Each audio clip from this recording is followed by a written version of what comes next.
അമേരിക്കയുടെയും 6 ഗൾഫ് രാജ്യങ്ങളുടെയും സംയുക്ത പ്രസ്താവന കൂടി വരുന്നുണ്ടല്ലോ ഇറാന്റെ ആക്രമണങ്ങൾ സംബന്ധിച്ച്. ഈ ആക്രമണങ്ങൾ മേഖലയുടെ സ്ഥിരതയ്ക്ക് ഭീഷണിയാണെന്ന് ഈ സംയുക്ത പ്രസ്താവനയിൽ പറയുന്നുണ്ട്. ഇറാന്റെ ആക്രമണങ്ങളെ ഈ രാജ്യങ്ങൾ കൂട്ടമായി അപലപിക്കുന്നുണ്ട്. Kuwait, Saudi, Bahrain, Qatar, Jordan, UAE ഈ രാജ്യങ്ങളുടെ സംയുക്ത പ്രസ്താവനയാണ് അത്.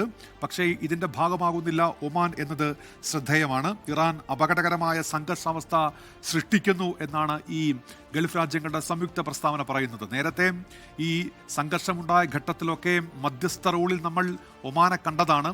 അത്തരത്തിൽ ഒരു സാധ്യതയും ഇപ്പോൾ ഉരുത്തിരിഞ്ഞു വരുന്നില്ലല്ലോ മുഹമ്മദ് റഹീസ്.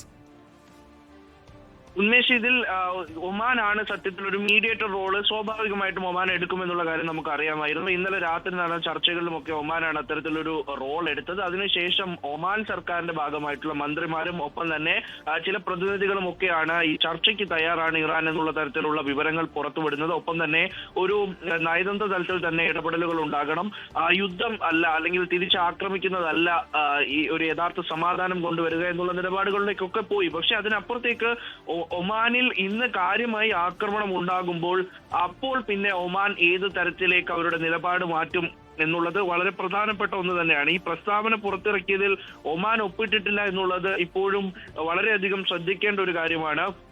കാരണം ഈ മറ്റ് രാജ്യങ്ങളൊക്കെയും ഈ തരത്തിൽ ഇറാനെതിരെ ഒരു പടി കൂടി കടന്നുള്ള നിലപാട് സ്വീകരിക്കണം, അല്ലെങ്കിൽ അത് കൂടുതൽ കടുപ്പിക്കണം. വാക്കാലോ പ്രസ്താവനകളാലോ മാത്രം ഒതുങ്ങുന്ന തരത്തിലേക്ക് ഈ ഒരു അല്ലെങ്കിൽ പ്രതിരോധം തീർക്കുന്നതിലേക്ക് മാത്രമാകരുത് തങ്ങളുടെ ലക്ഷ്യം, അല്ലെങ്കിൽ തങ്ങൾ അതിലേക്ക് മാത്രം നോട്ടം എത്തിക്കരുത്, അതിന് ഒരു പടി കൂടി കടന്ന് മുന്നോട്ട് പോകണം എന്ന നിലപാടിലേക്ക് ഈ സൗദി ഉൾപ്പെടെയുള്ള രാജ്യങ്ങൾ വരുമ്പോൾ ഒമാനെ പോലുള്ള രാജ്യങ്ങളാണ് അതിനെ ഒന്ന് തണുപ്പിച്ചു നിർത്തി ഇറാൻ അനുകൂലമായിട്ടുള്ള ഒരു സാഹചര്യം ഉണ്ടാക്കിയെടുക്കാൻ ഏതെങ്കിലും തരത്തിൽ ശ്രമിച്ചത്. പക്ഷേ അതിനൊന്നും ഇടയില്ലാത്ത ഒരു സിറ്റുവേഷൻ ഉരുത്തിരിഞ്ഞു വരുന്നുണ്ട് എന്നാണ് നമുക്ക് മനസ്സിലാകുന്നത്.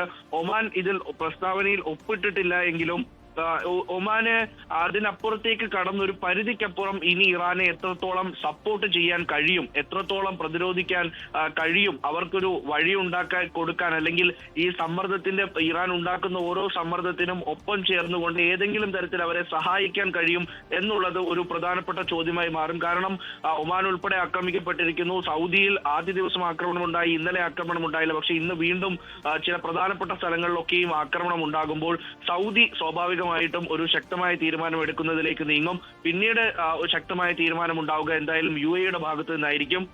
ഒരു നിലയ്ക്കും UAE യുദ്ധം ആഗ്രഹിക്കുന്നില്ല എന്ന് ഈ പല മന്ത്രിമാരുടെ ഭാഗത്തു നിന്നുള്ള പ്രതികരണങ്ങളൊക്കെ കോട്ട് ചെയ്തിട്ട് വരുന്നുണ്ട്. പക്ഷെ എത്ര നാൾ ഇതിങ്ങനെ മുന്നോട്ട് പോകും എന്നുള്ളത് ഒരു വലിയ ചോദ്യചിഹ്നമായി തന്നെ നിലനിൽക്കുന്നുണ്ട്. അത് എത്ര ദിവസത്തേക്ക് ഇതുപോലെ ഈ പ്രതിരോധം മാത്രം തീർത്ത് മുന്നോട്ട് പോകാൻ പറ്റും?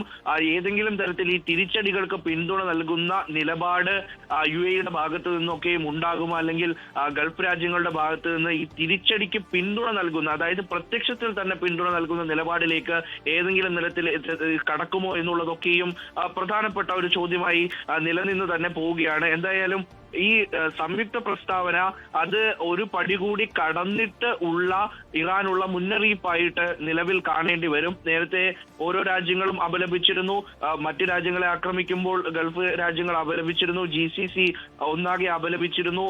ഇതിപ്പോൾ ഒരു സംയുക്ത പ്രസ്താവന കൂടി വരുമ്പോൾ ഗൾഫ് മേഖലയുടെ സ്ഥിരതയ്ക്ക് ഭീഷണിയാകുന്ന തരത്തിലേക്ക് ഈ ആക്രമണം നീങ്ങുന്നു എന്നുള്ള ഒരു പ്രസ്താവന വരുമ്പോൾ അതിന് പല മാനങ്ങളുമുണ്ട്. ഏതെങ്കിലും നിലയ്ക്ക് അടുത്ത ഒരു ഘട്ടത്തിലേക്ക് ഈ രാജ്യങ്ങൾ കടക്കാൻ നിർബന്ധിതരായി വരുന്നു. അങ്ങനെ നിർബന്ധിതരാക്കരുത് തങ്ങൾക്ക് ആ രീതിയിലേക്ക് പോകാൻ താല്പര്യമില്ല. പക്ഷേ ഇപ്പോൾ ഇത് പതുക്കെ ഈ ലോകത്തിന്റെ വിവിധ ഭാഗങ്ങളിലേക്ക് ഈ സംഘർഷം അത് പ്രത്യക്ഷത്തിൽ അല്ലെങ്കിൽ കൂടി മറ്റൊരു തരത്തിൽ വ്യാപിക്കുന്നുണ്ട്. അത് ഈ യാത്രകളുടെ കാര്യത്തിൽ ഉൾപ്പെടെ ഇപ്പോൾ വരുന്നൊരു വാർത്ത, ഈ തുർക്കി അവരുടെ കൂടുതൽ വിമാന സർവീസുകൾ ഇപ്പോൾ റദ്ദാക്കുന്നതായി അറിയിക്കുന്നു. വെള്ളിയാഴ്ച വരെ അത് ഇറാനിലേക്കും ഇറാഖിലേക്കും ജോർദാനിലേക്കും സിറിയയിലേക്കും ഒപ്പം ലെബനിലേക്കുമുള്ള കൂടുതൽ വിമാനങ്ങൾ റദ്ദാക്കിയതായി തുർക്കിയുടെ ഔദ്യോഗിക അറിയിപ്പ് വരുന്നുണ്ട്. അതായത് ബഹ്റൈനിലേക്കും UAE ഒക്കെയുള്ള കൂടുതൽ വിമാന സർവീസുകൾ കൂടി അതിൻ്റെ ഭാഗമായി അവർ നേരത്തെ റദ്ദാക്കിയിരുന്നു. ഇപ്പോൾ അത് കൂടുതലിടങ്ങളിലേക്ക് വ്യാപിക്കുന്നു എന്നുള്ളതാണ്. അതായത് ഈ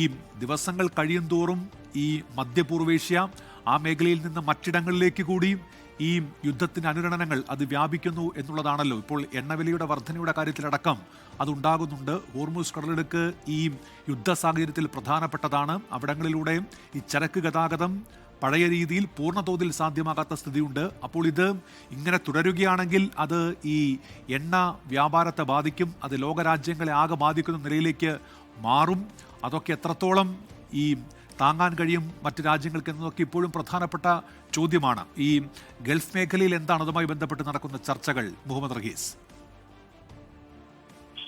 ഇതിൽ ഒരു വിവരം ഇപ്പോൾ പുറത്തു വരുന്നത് കൂടി കൂട്ടിച്ചേർക്കേണ്ടതുണ്ട്. അത് സ്വാഭാവികമായിട്ടും ഇന്ത്യയിൽ നിന്നും അതിന്റെ ഒരു സ്ഥിരീകരണം ഉണ്ടാവുകയും കൂടി ചെയ്യണം. അതായത് 2 വിമാനങ്ങൾ ഈ അബുദാബിയിൽ നിന്നും പ്രത്യേക വിമാനങ്ങൾ പുറപ്പെട്ടിട്ടുണ്ട്. അത് വിമാനത്താവളങ്ങളിൽ കിടക്കുന്നവരെ നാട്ടിലേക്ക് എത്തിക്കുക എന്ന ലക്ഷ്യത്തോടു കൂടി അബുദാബിയിൽ നിന്ന് പ്രത്യേക വിമാനങ്ങൾ പുറപ്പെട്ടിട്ടുണ്ട് എന്നുള്ള ഒരു വിവരം പുറത്തു വരുന്നുണ്ട്. അത് മുംബൈയിലേക്കുള്ള ഇത്തിഹാദ് വിമാനമാണ് യാത്ര തിരിച്ചത് എന്നാണ് പ്രാഥമികമായി ലഭിക്കുന്ന വിവരം. കറാച്ചിയിലേക്കുള്ള പ്രത്യേക വിമാനവും അബുദാബിയിൽ നിന്ന് പുറപ്പെട്ടതായി ചില വിവരങ്ങൾ ലഭിക്കുന്നുണ്ട്. അതായത് മുംബൈയിലേക്ക് ഒരു ഇത്തിഹാദ് വിമാനം യാത്ര തിരിച്ചിട്ടുണ്ട്, കറാച്ചിയിലേക്കും ഒരു പ്രത്യേക വിമാനം യാത്ര തിരിച്ചിട്ടുണ്ട്. ഇത് വിമാനത്താവളങ്ങളിൽ കുടുങ്ങി നിന്നവരെ റെസ്ക്യൂ ചെയ്യാൻ വേണ്ടിയിട്ടുള്ള ഒരു ഓപ്പറേഷൻ ആണ് എന്നുള്ള പ്രാഥമികമായിട്ടുള്ള വിവരം മാത്രം പുറത്തു വരുന്നുണ്ട്. ഏതെങ്കിലും തരത്തിൽ അത് എയർലൈൻസ് ഇതുവരെയും സ്ഥിരീകരിച്ചതായി കണ്ടിട്ടില്ല. അപ്പോൾ അങ്ങനെയാണ് എന്നുണ്ടെങ്കിൽ അത് ഈ വിമാനത്താവളങ്ങളിൽ കുടുങ്ങിക്കിടക്കുന്നവർക്ക് ആശ്വാസകരമായിട്ടുള്ള ഒരു വിവരമാണ്. ഇത്തരത്തിൽ പുറത്തേക്ക് പോകാൻ കഴിയുന്നു, രാജ്യങ്ങളിലേക്ക് മടങ്ങാൻ കഴിയുന്നു എന്നുള്ളത്. അതായത് വിമാനത്താവളങ്ങളിൽ കുടുങ്ങിക്കിടന്നവർക്ക് മാത്രം അവിടേക്ക് മടങ്ങാൻ കഴിയുന്നു എന്നുള്ളത് പ്രധാനപ്പെട്ട ഒരു വിവരമാണ്. അത് സ്ഥിരീകരിച്ച് എടുക്കേണ്ടതായിട്ടുണ്ട്. എന്തായാലും അത്തരത്തിൽ ചില പ്രതീക്ഷയുടെ കിരണങ്ങൾ കൂടി ഉണ്ടാകുന്നു എന്നുള്ളത് ആശ്വാസകരമായിട്ടുള്ള ഒന്നാണ്. ഇനി ചോദ്യത്തിലേക്ക് വന്നാൽ മറ്റ് രാജ്യങ്ങളിലേക്ക് സ്വാഭാവികമായിട്ടും ഈ ആക്രമണത്തിന്റെ ആ ഒരു ചൂരുമൊക്കെ മറ്റ് രാജ്യങ്ങൾ കൂടി അറിയണം, ഒരു ബുദ്ധിമുട്ട് മറ്റ് രാജ്യങ്ങൾക്ക് ഉണ്ടാകണം എന്നത് ലക്ഷ്യമിട്ടുകൊണ്ട് തന്നെയാണ് ഈ പ്രധാനപ്പെട്ട മേഖലകളിൽ അവർ ആക്രമണം നടത്തുന്ന മേഖലകൾ, ഇറാൻ ആക്രമണം തൊടുത്തുവിടുന്ന മേഖലകൾ ശ്രദ്ധിച്ചാൽ അത് സ്വാഭാവികമായിട്ടും വ്യോമഗതാഗതത്തെയും ജലഗതാഗതത്തെയും ചരക്ക് നീക്കങ്ങളെയും ഒപ്പം തന്നെ ഊർജ്ജ മേഖലയെ സാരമായി ബാധിക്കുന്ന തരത്തിൽ അങ്ങനെ ഒക്കെയും ഉള്ള ആക്രമണങ്ങളാണ് നടത്തി വരുന്നത്. അപ്പോൾ അത് ലോകം എമ്പാടുമുള്ള രാജ്യങ്ങൾക്ക് അതൊരു ത്രെറ്റായി മാറണം, അല്ലെങ്കിൽ ഏതെങ്കിലും തരത്തിൽ അവരെ അലോസരപ്പെടുത്തണം, ചിന്തിപ്പിക്കണം. അതൊരു ജനറലി ഒരു യുദ്ധം നടക്കുമ്പോൾ അപലപിക്കുന്ന രീതിയിൽ മാത്രം ഒരു രാജ്യങ്ങളും അതിനെ കണക്കാക്കാതെ അതിൽ ക്രിയാത്മകമായി ഇടപെട്ടുകൊണ്ട് തങ്ങൾക്ക് വേണ്ടി സംസാരിക്കാൻ ഒരു കൂട്ടത്തിനെ ഒരുക്കണം എന്ന നിലയിലേക്കൊക്കെയാണ് എന്തായാലും ഇവരുടെ നീക്കങ്ങളൊക്കെ പോകുന്നത്. ശരി, അത്തരത്തിൽ കൂടി ഇപ്പോൾ ഗൾഫിൽ ചർച്ചകൾ നടക്കുന്നുണ്ട്. അതിനിടെ ലോകത്തെവിടെയായാലും ഏത് സമയത്തും 24 വാർത്തകളും ഓഗ്മെന്റഡ് റിയാലിറ്റി പാക്കേജുകളും എക്സ്പ്ലെയിനറുകളും വിശദമായി കാണാൻ ഞങ്ങളുടെ യൂട്യൂബ് ചാനൽ നിങ്ങൾക്ക് സബ്സ്ക്രൈബ് ചെയ്യാം.